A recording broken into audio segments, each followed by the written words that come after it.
Hi, welcome to the think1265 guide to teachers' workload. Let's start by looking at the most important concept in the teacher's contract. That's directed time. Directed time is the time a teacher in Northern Ireland can be directed to work on the professional duties by their principal. Time to go to work. The concept of directed time has been in place since 1987 when the teacher's contract in Northern Ireland was updated. This contract is found at Schedule 3 of the Teachers' Terms and Conditions of Employment Regulations, Northern Ireland, 1987.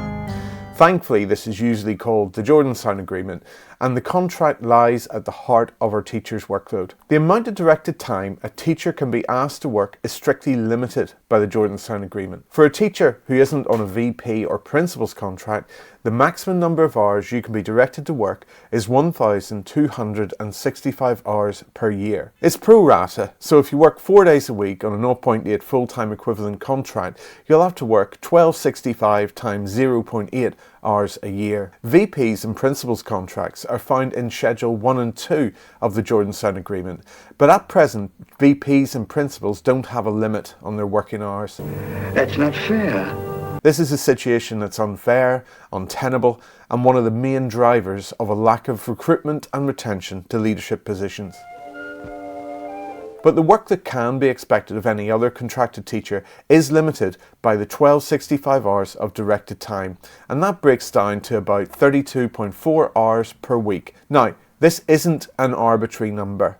It was reached after extensive consideration about the demands of the profession on the people doing the teaching.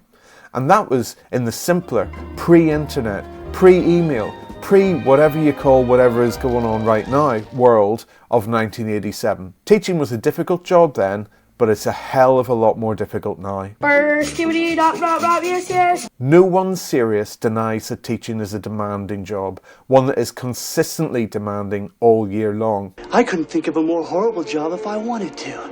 As a result, it is vital that teachers get effective downtime outside of work, otherwise they become emotionally, mentally and physically unwell. Now this isn't some wishy-washy kumbaya well-being nonsense, by the way. It's underpinned by health and safety law. As well as a limit to the hours you can be told to work, there's a limit to the number of days you can be asked to work on. Excellent. You can only be asked to do directed time on a maximum of 195 days per year.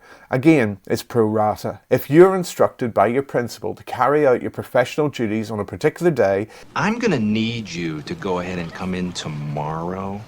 even if it's just for an hour or two of directed time, that day has to come out of the 195 days. This is important in some sectors, as we know that many teachers are directed to attend events such as confirmations, weekend fundraisers, PTA meetings and so on. Whether it's for a whole day or a half hour, being directed to attend these by your principal has to come out of the 195 days you're contracted to work. While many teachers will work out something locally to make up for this kind of time, such as time off in lieu, you should be cautious about these practices. Again, the 195 days limit exists to ensure that the other 170 days of your year are free for you to recharge and are designed to ensure a positive work-life balance. The same is true about twilight sessions, which seem to be a bit of a fashion these days.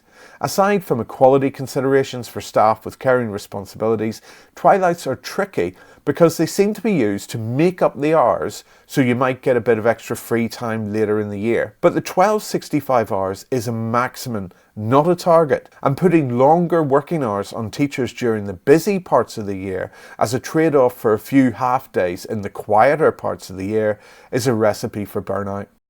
And if a principal is worried about staff making up their hours, they can go into the staff car park at 8:30 a.m. any morning.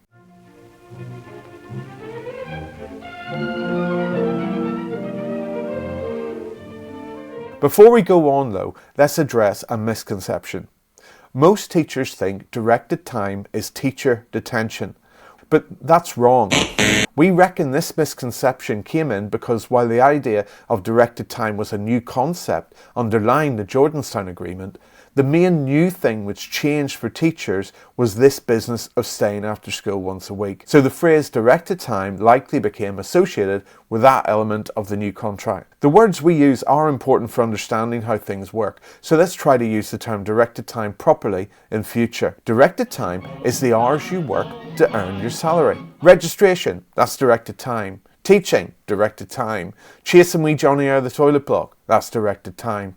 And teacher detention, it's directed time too. An interesting aside to this though is that contracted teachers don't get paid holidays. We earn our money by working our directed time, and then that money is spread out across a 12-month calendar. So there's one for the pub boars and the Daily Mail crowd. Now, what counts as a direction in directed time? Any reasonable professional duty which is asked of you by your principal's representatives, or by a school policy is a direction.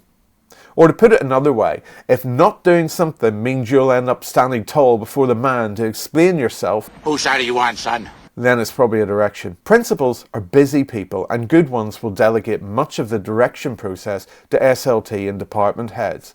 So it's important to keep a track of who is telling you to do things and when they expect you to do them. One area of direction which is often forgotten is the area of school policy. These documents often accrete in schools, are infrequently updated, and are usually records of a great idea that someone in SLT had after being inspired by some TED-Ed woo-woo on YouTube.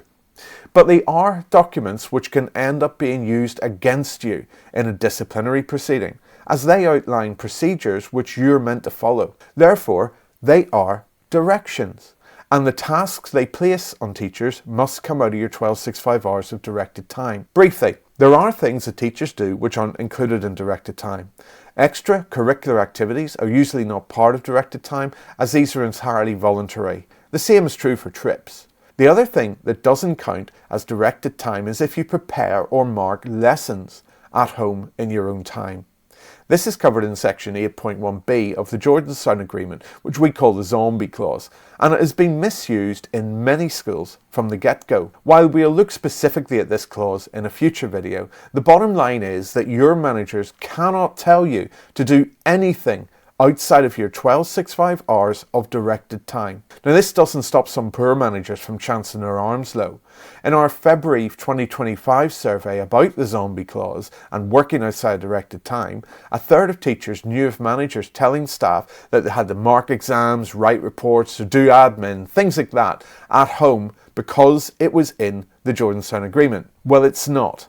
Please stop doing that. So, apart from extracurricular activities and any preparation or marking of lessons that teachers decide to do themselves, every other activity a teacher has to engage with during their teaching year must take place within the 1265 hours of directed time. Since Jordanstown, principals have had a professional responsibility to divide up a teacher's directed time, detailing which tasks they want teachers to do in a given year, and limiting how long they expect teachers to spend on each of those tasks. The mechanism to do this is called the directed time budget, and we'll look at DTBs in the next video.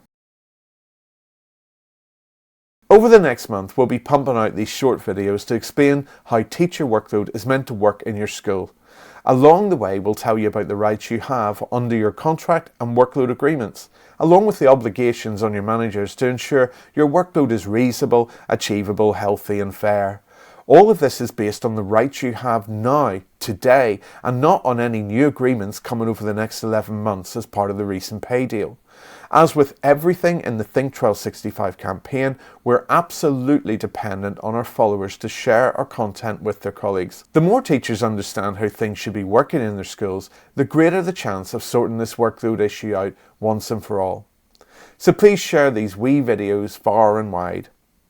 It costs about £100 a month to run Think 1265. That's for the site hosting, licenses, subscriptions, all the things we need to keep everything legit. So, if you have a spare fiver now and then, you can support us on our Ko-fi page, the link for which is at the end of the video. Think of it as 10 times cheaper than your GTC NI subs, but with some practical purpose. If you want a specific help or you'd like Helen and I to meet with teachers at your school on a Zoom, drop us a line on Facebook and we will do our best. Remember though, we're not a union, and while we can guide and explain, we can only point you in the right direction. If things get gnarly in the place where you work, you will need union support, as they're the pros with the legal backup. Have a great rest of the day, and we'll hear you in the next video. Brian out.